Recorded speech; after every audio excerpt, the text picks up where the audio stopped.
खुशियों का दिन आया है, जो मांगा वो पाया है। आज मेरे डीयू ने स्पॉट राउंड का वैकेंट सीट निकाला है। जी हाँ, नमस्कार, स्वागत है आपका हमारे इस यूट्यूब चैनल पर। मैं मुनमुन श्रीवास्तव आपका हार्दिक अभिनंदन करता हूं और आज शाम को 5 बजे दिल्ली विश्वविद्यालय अपना पहला स्पॉट राउंड लेकर आ रहा है। जी हाँ, पहला स्पॉट राउंड इसलिए कहेंगे क्योंकि ड्यू ने अपने नोटिस में ही स्पॉट राउंड 1 को लिखा है और जाहिर बात है इस नोटिस से यह अंदाज़ा लगाया जा सकता है कि स्पॉट राउंड 2 भी ज़रूर होगा। अब उसकी क्या मॉडलिटीज़ होंगी उस पर बाद में बात करेंगे। अभी जो आपके मैसेजेस हैं उन पर बात करते हैं कि क्या करना है, उस पर आऊँगा। पहले आपको एक बार जो है वो टाइमलाइन बता दूँ और साथ में जो आपके मेजर कंसर्न्स थे कि सर जो है वो हमें अब तक कोई सीट नहीं मिली है, तो लिहाजा क्या हमें स्पॉट राउंड में सीट मिल जाएगी। बिल्कुल संभावना है कि आपको स्पॉट राउंड में सीट मिल जाए, लेकिन ये सीट ऐसे ही नहीं मिलेगी, आपको कुछ करना भी पड़ेगा और करना यह है कि आपको स्पॉट राउंड में अप्लाई करना पड़ेगा। जी हाँ, यही सबसे बड़ा जो है वो गेम चेंजर है। अगर आप ये सोच रहे हैं कि आपने एक बार दिल्ली विश्वविद्यालय में रजिस्ट्रेशन करा दिया था और उसके हिसाब से जो राउंड्स थे उसमें आप इंतजार कर रहे थे, फर्स्ट में नहीं मिली तो सेकंड में मिल जाएगी, सेकंड में नहीं मिली तो थर्ड में मिल जाएगी, लेकिन जो स्पॉट राउंड है ये उन राउंड से बिल्कुल अलग है। यहाँ पर आपको जो है वो रजिस्ट्रेशन करना होगा और रजिस्ट्रेशन क्या है कि आपके डैशबोर्ड पर ही जो है वो स्पॉट राउंड आएगा और वहीं पर आपको स्पॉट राउंड के लिए अप्लाई करना होगा। क्योंकि जो टर्म है वो टर्म मैं आपको बता देता हूँ कि वो टर्म ये कहता है कि स्पॉट एलोकेशन के लिए आपको अप्लाई करना है स्पॉट राउंड जैसे ही आएगा। यानी कि अगर आप ये बैठे रहेंगे हाथ पर हाथ धरे हुए कि आपको सीट मिल जाएगी, तो ऐसा नहीं है, क्योंकि सारी कुछ इसमें बदली होंगी। तो इसलिए वो सारे सवाल आपके बेमानी हो जाते हैं जो आपने पूछे थे कि सर जो है वो उस राउंड में 4 नंबर से रह गए थे, उस राउंड में 12 नंबर से रह गए थे, इसमें केवल 2 नंबर ही रह गए हैं। वो सारे जो कट ऑफ्स हैं वो सब, इसका कोई मायने स्पॉट राउंड के लिए नहीं है। दिल्ली विश्वविद्यालय की प्रवेश शाखा ने साफ कर दिया था। इसके बारे में मैंने आपको पहले भी कल की वीडियो में बता दिया था कि ये बिल्कुल अलग किस्म का जो है वो राउंड होता है। स्पॉट यानी कि जो सीटें बची हुई हैं उनको ऑन द स्पॉट लेकर आपको उन सीट पर बिठा देना। और वो आपको ऐसे नहीं कि आपने कहा कि हाँ जी मुझे इस कॉलेज में ये सीट चाहिए तो वहाँ मैं बैठ जाऊँगा, ऐसे नहीं बैठेंगे। सबसे पहले एक बार टाइम लाइन जान लीजिए, क्योंकि वो टाइम लाइन बहुत ज़रूरी है। उसके बाद कुछ इंपॉर्टेंट फैक्ट्स पे भी आपसे बात करेंगे जिसको कि ध्यान में रखना बहुत ज़रूरी है। देखिए, सबसे पहले तो आज शाम को 5 बजे आपका स्पॉट राउंड जो है वो का वैकेंट सीट आ जाएगा। थोड़ा पहले भी दिखना शुरू हो सकता है और कुछ सेकंड जो है ज़्यादा भी लग सकते हैं, क्योंकि रियल टाइम में डेटा आ रहे हैं। और इसमें जो है वो जो सूत्रों ने हमें बताया है उसमें यह है कि 2 बजे तक के जो भी आंकड़े होंगे उसको वैकेंट सीट में ले लिया जाएगा। यानी कि थोड़ी बहुत जो है वो वैकेंट सीट बाद में बढ़ भी सकती है, ऐसी संभावनाएं हैं। लेकिन जो डेट्स आपको याद रखनी है वो ये है कि आज शाम को 5 बजे वैकेंट सीट जो है वो आ जाएगी और आज शाम से ही आप वैकेंट सीट के आधार पर जो है वो अपने डैशबोर्ड पे जाके उन कॉलेजेस और कोर्सेज के लिए अप्लाई कर सकते हैं जो आप स्पॉट राउंड में हिस्सा लेना चाहते हैं। अगर आप कोई एक्शन नहीं करेंगे, ध्यान रखिएगा, इस बात को फिर से एक बार सुन लीजिए, ये साफ तौर पे बताया है ड्यू के एडमिशन ब्रांच ने कि अगर आप कोई एक्शन नहीं लेते हैं, यानी अपने डैशबोर्ड पे आपकी कोई मूवमेंट नहीं होती है, तो आपको इनएक्टिव माना जाएगा और आप स्पॉट राउंड के लिए एलिजिबल नहीं होंगे।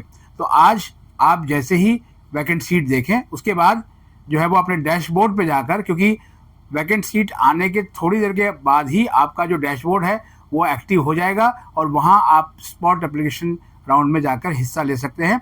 और उसके बाद वैकेंट सीट्स की पूरी लिस्ट जो है उसका PDF है वो डाउनलोड करके अपनी जो प्रायोरिटी लिस्ट या प्रेफरेंस लिस्ट जो भी आप कहें वो बनाकर आप जो है वो अप्लाई करेंगे। इसके बाद क्या होगा, आपने मान लीजिए अप्लाई कर दिया, ये 27 तारीख को शाम के 4:59 तक आप ये चीज़ कर सकते हैं। और उसके बाद 28 तारीख को, जी हाँ 28 तारीख वो आपका बिल्कुल गोल्डन डे होगा जिस दिन ये डिक्लेरेशन ऑफ एलोकेशन होगा शाम के 5 बजे। और उसके बाद हम सभी को शुभकामनाएं देंगे कि आपको जो है वो सीट मिल जाए। और अगर आपका नाम आ जाता है, आपको कोई कोर्स और कॉलेज एलोकेट हो जाता है, तो आप उसे 29 अगस्त तक जो है वो हर हाल में शाम के 4:59 तक जो है वो आप उसको जो है वो एक्सेप्ट कर लें, अदरवाइज आपको वो मिली हुई सीट जो है वो आपके हाथ से चली जाएगी और उसके बाद जो है वो आप पोर्टल से बाहर हो जाएंगे। दूसरी बात, जब मान लिया आपने सीट एक्सेप्ट कर ली, उसके बाद पैनिक नहीं होना है, क्योंकि जैसे ही सीट आप एक्सेप्ट करते हैं उसके बाद पैनिक सिचुएशन शुरू हो जाती है। अभी हमने देखा पिछले राउंड्स में कॉलेजेस आपके जो फॉर्म्स हैं उनको वेरीफाई करेंगे, आपके सर्टिफिकेट को चेक करेंगे। एक पेरेंट ने मुझे अभी सुबह सुबह एक व्हाट्सअप लिखा कि सर हर राउंड में तो वेरिफिकेशन होता है, सर्टिफिकेट चेक होते हैं, क्यों नहीं एक ही बार में सेंट्रलाइज चेकिंग हो जाए। देखिए हर बार जब भी आपके बच्चे को सीट मिली, चाहे जो भी हुआ, वो हर कॉलेज में अलग अलग मिली। ऐसा बहुत कम केसेस में हुआ कि एक ही कॉलेज में दोबारा से जो है वो वही सीट मिल गई।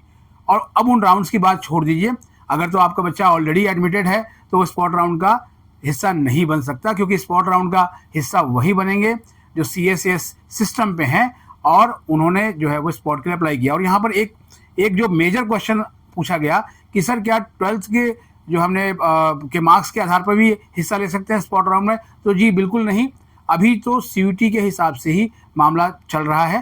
तो आपने अगर CUT का एग्ज़ाम दिया है और ड्यू के सिस्टम पे आपने रजिस्ट्रेशन कराया था, प्रेफरेंस भरी थी और उसके बाद जो है वो आप CSCS का पार्ट बने थे, तो ही आप स्पॉट राउंड का भी पार्ट बन सकते हैं, अगर आपको सीट अभी तक नहीं मिली है। और इसमें जो है वो आपका लास्ट डेट जो फीस पेमेंट की होगी वो होगी 30 अगस्त शाम के 4:59 तक। हालांकि नोटिस में थोड़ा टाइम मिसप्रिंट हो रखा है, 4:49 ही लिखा हुआ है, आप जाके उस नोटिस को चेक कर लीजिएगा।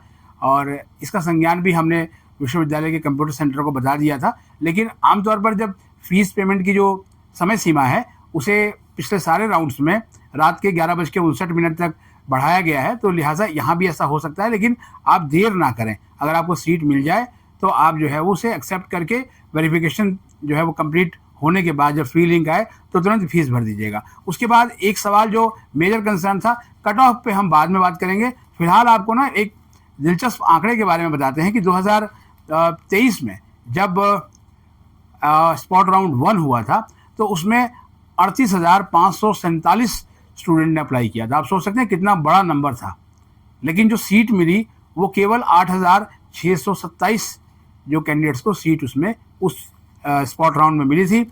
और 2024 में 24,195 24,100 और 95 कैंडिडेट्स ने इसके लिए आवेदन किया था और सीट एलोकेट हुई केवल 5,987 कैंडिडेट्स को। तो आप सोच सकते हैं कि बहुत बड़े नंबर में एप्लीकेशन आ रही हैं, लेकिन उसके मुकाबले जो है वो सीटें कम जो है वो अलॉट हो रही हैं।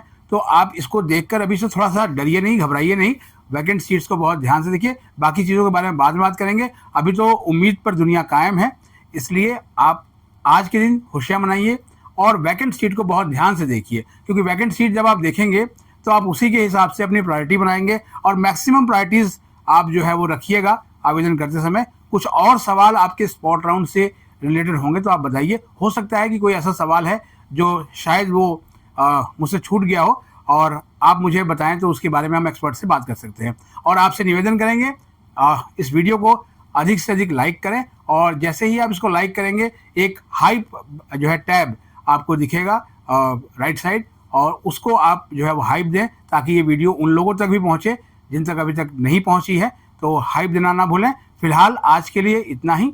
हमारे चैनल पर नए हैं तो चैनल को सब्सक्राइब कर लें और इसे अपने दोस्तों के बीच शेयर करें। मिलते हैं एक और एपिसोड के साथ, तब तक के लिए नमस्कार। आप सभी को ऑल द बेस्ट।